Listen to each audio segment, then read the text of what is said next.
prayer. Ate Princess, please lead the prayer.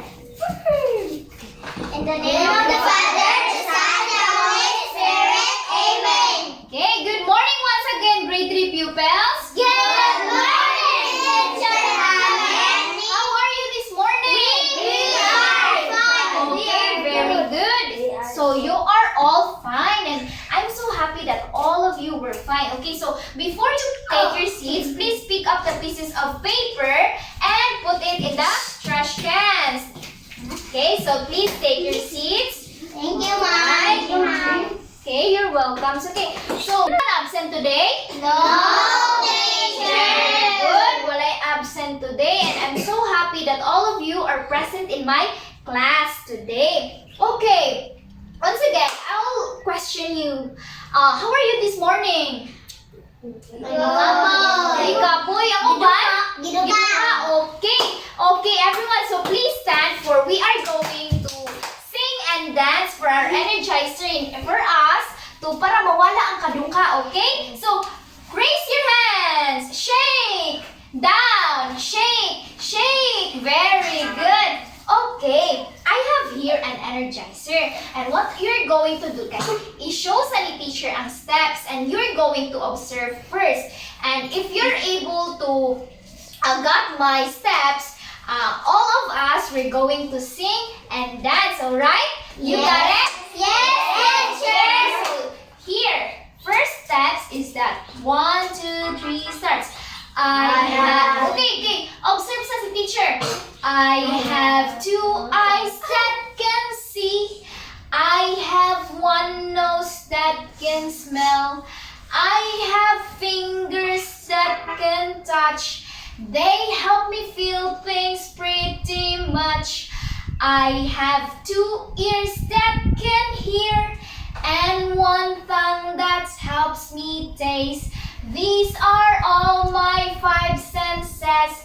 These are the things that should not waste. Okay, got it? Yes, teacher.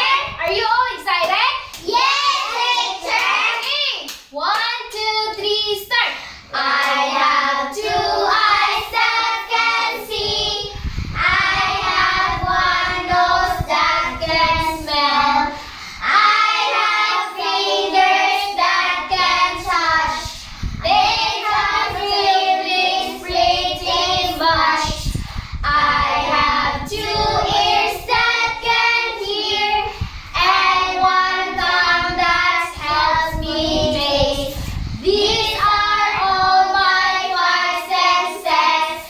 These are things that should not waste. Alright, give yourself a big round of applause. Okay, it's okay, take your seats now. Thank you, Len. Okay, wala na giduka. Wala. Very good, wala na giduka. Alright, I have a question. Does anyone remember what does our topic yesterday? No, teacher. Wala, anong wala man? Those what we've discussed yesterday is all about the parts of the Body. kana malagyan sa itong gidiscuss na ito gapon? Part of the body. Parts of the body. So, can you give me some parts of the body, Ate Princess? Unsa man? Finger. Fingers. Nicole. Unsa man to? Tongue. Irish. Leg. Legs. Pearl. Toes. Eli. Eyes. Eyes. Francis. It's chest. Very good. Imuha. Knees. Very good.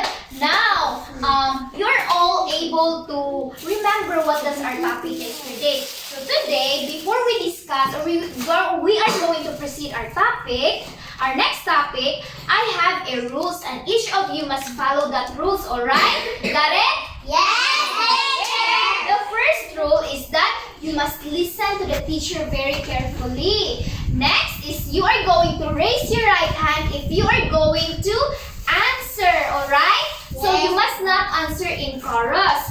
Next is you must respect each and everyone in here, okay? Yes, Yes, very good. Now, I have here an objectives. Now, objectives for our topic today. And so these objectives is all about.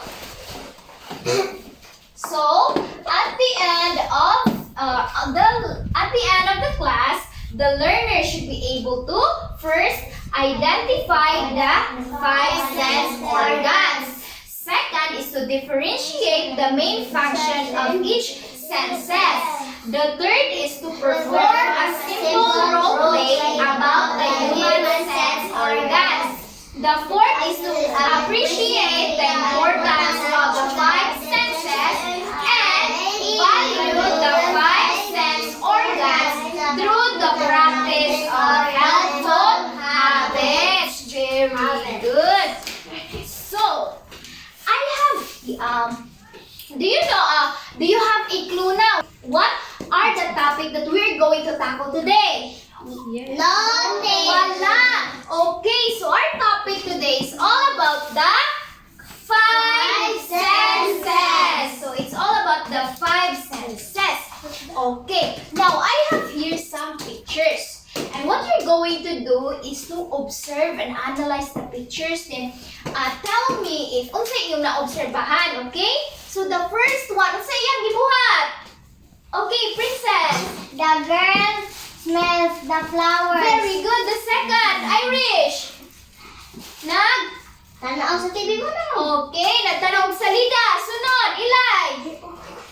Gi, help. Kasi maka-help ni Ilay. Okay, need hiccup sa grass. Sunod, Nikaon. Very good. And sunod, Nikanta. Very good. Now, what have you observed on the pictures? Can you tell us about it? Unsa ti una gani? Nisipon. Kaduha. Nitanaw. Kani? Nihika. Kani? Nikaon. Ninaw. So, what are the body parts are being used in each picture? So, sa may yang gigamit para masimhot ang flower? Ilong. Kani? Masata. Kani? Kahon. Kani? Magbaha. Kani? Dunggan. Good. Give yourselves a round of applause. Right. So, today, si teacher na ay box. And inside sa box kay mga things. And what you're going to do is to observe me if what I am going to pick here. O giunsa na ko ang mga things inside the box, okay? Yes, teacher. Very good. So the first one is unsa man ni? Perfume. So ato i-spray ang perfume. Humot siya. Sunod. Unsa ni? Sponge. Ang sponge kay kanang smooth. Sunod. Unsa man ni siya? What's the color of the bag? Brown. Very good. Brown. Okay, next. Magpa-music si teacher. Okay. Unsa karon? Okay, sounds. It's apatsu. Kisa may ganang kasaya og apatsu dai. Okay, very good. Next is I have here a biscuit. Unsa ni? Biscuit. Okay. Patilawon ako kung ayan, tell me, I am going to give the biscuit and tell me if unsay kuan, how does it taste? Ate Princess, saman. Sweet. Okay, very good. It is sweet. Now, what are the senses that enable you to recognize based on the objects that shown sa perfume? Unsa man tutong gigamit? No. Sa biscuit unsa gigamit? Palm. Sa kani para ma-enable you. Eyes. Eyes. Then sa music? Ears. Very good. Now, what do you think are the uses of the senses? Unsa kaha? To perceive the things. Alright, it is for us to perceive the things. Now, today, atong ila-ilahon if unsa ni ang five senses. So, unsa din yung five senses? Atong basahon if unsa si five senses. Maminaw og tarong ha? So, please also, the five senses. So, the five senses are of our body are the main tools that we use to perceive the world. So, para daw is for us to perceive the world, to recognize things, di ba? Okay, so we use our eyes to see. Giunsa na to ang eyes? To see. We smell with our nose, we listen with our ears, we taste with our tongue, and we touch with our skin. So, unsa di ay ang mga five senses? Ganun ningon mas sila na atay five senses. So, the senses and its functions. So, ang first sense is the, please read. Sense of sight. So, we use our eyes to see things. O sige, gamit na to see things? Eyes. Good. We use our eyes. Now, for example, parihani, please read. Ate Princess. Angel sees a bird flying. Very good. Unsay gigamit ni Angel to see a bird? Eyes. Good. Unsay may gitanaw ni Angel? Very good. Now, the second sense is the sense of smell. Very good. It's the sense of smell. So, we use our nose Nose to smell the sense. Unsa tong gamiton to smell sense? Nose. Very good. Now, for the example, Mira smell the good scent of the rose. Unsay gi-smell ni Mira? Rose. Very good. Unya, unsa man siya humot o di? Humot. Yes, it is humot. Dayon, unsay gigamit ni Mira para musimhot? Nose. Very good. It is the nose. Mo dili function sa nose para mo simhot. Next, sense of hearing. Okay, we use our ears to listen, such as noise, music, beat, and so on. So, unsa para asa unsay gamiton for us to hear? Ang ears. Very good. It is our ears. Now, for example, si Kyle Listen to music using his headphones. What does Kyle use in order for him to listen? Headphones. Unsa may Very good. It's the ears. Unsa may gi-listen ni Kyle? Ang Music. Very good. Mao ni function sa atuang ears. Next sense is the Sense of taste. So, we use our tongue for tasting. So, para asa ang tongue? For tasting. For tasting. Example. The boy tastes the sweetness of the cookies. Unsay gigamit ni boy in order for him to recognize the sweetness of the cookie? Tongue. Very good. Nya unsay gikaon sa boy? Cookies. Very good. Now, you already know the functions of our senses. The next one is the Sense of touch.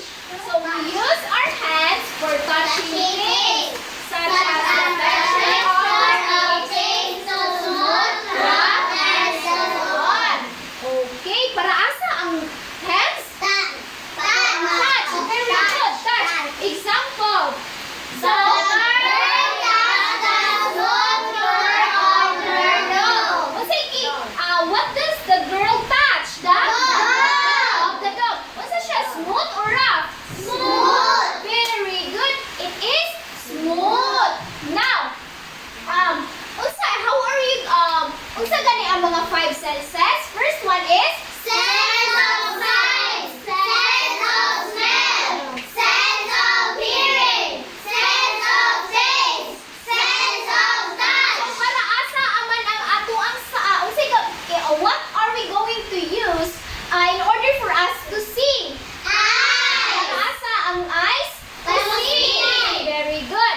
Ang kaning smell sa ato ang nose, in order for us to smell, sa itong gamiton?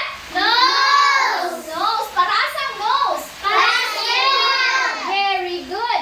Next one, in kaning sense of hearing, what organs are we going to use in order for us to hear?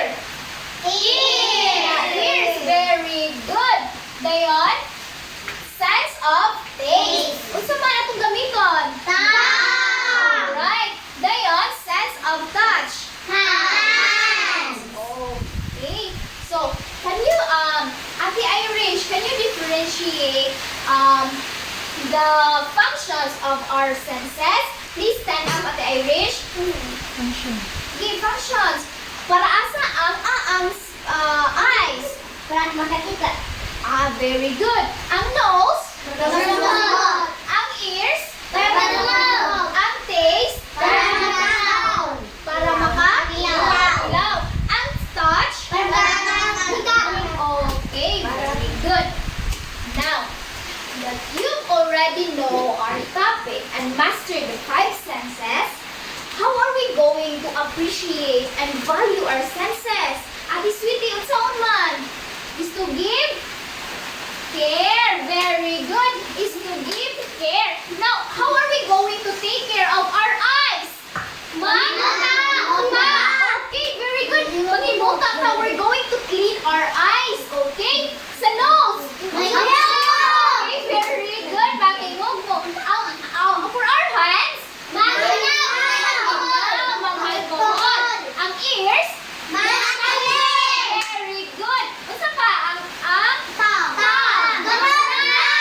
apilo na nakuog toothbrush. In order for us to taste the sweetness of the foods or what we are able to drink, alright? Okay, very good. So we are going to appreciate and we are going to value what are the five senses that we have in order for them to function very well. Okay? You got it? Once again, what are the five senses?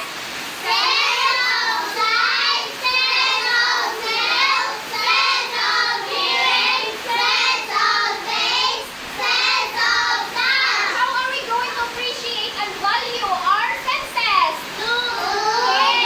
Care. Saan to?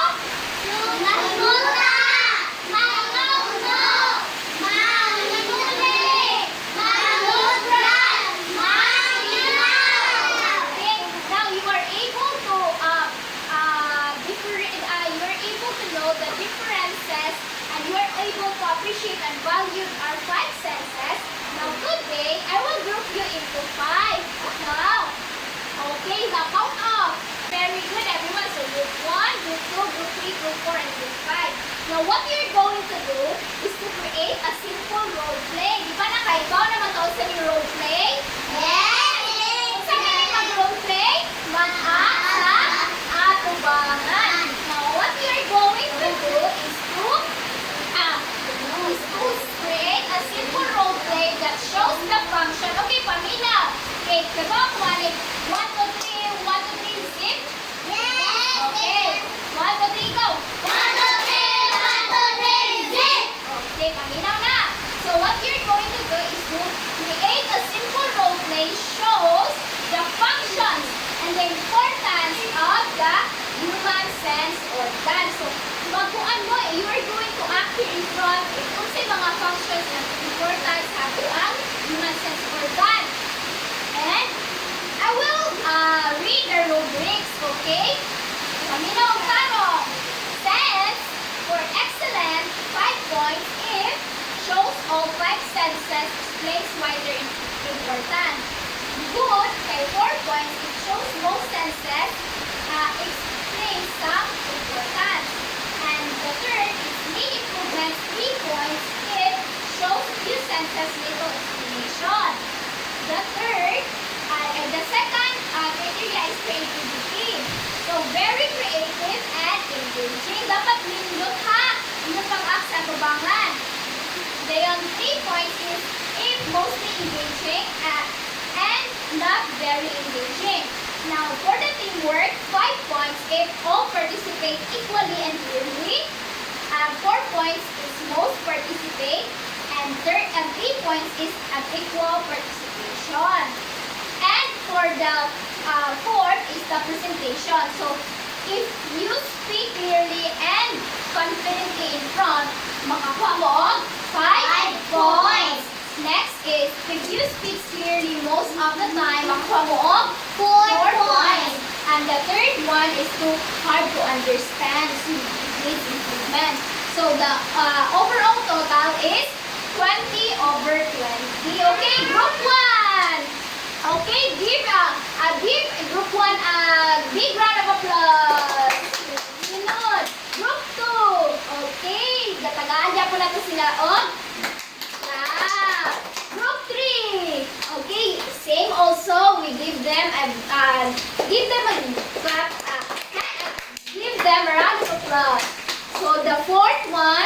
Galing yapon. Very good. Give them a big round of applause. And the last group is the group 5. So, tagaan yapon na to sila og clap. Okay. Now, I am happy that all of you really participate in my class. Now, what I am going to do is to all of you got perfect score. Yay! Now that all of you are able to participate and got a perfect score, these are my rewards. So each of you can receive rewards. Isa may ganan ng reward. Very good. So, tagaan to mo og reward. So, this is for you. Kung sa ingon. Thank you. Very good. Here.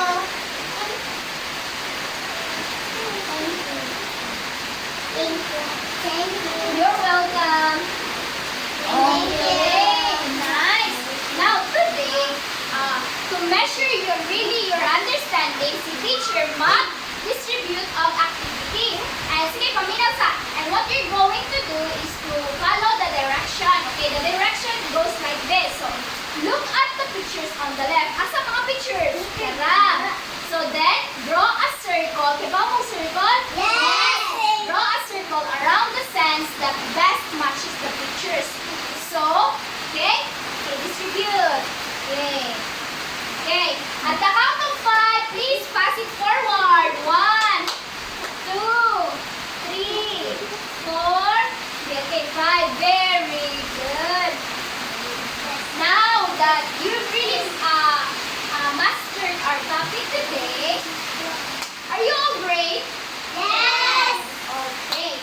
That's all for today's discussion. And what I'm going to do is to please get your assignment notebook, or I will be giving you an assignment. Okay. And the direction goes like this. So, in your notebook, give at least 2 examples of each object that corresponds to the sense of sight, sense of smell, sense of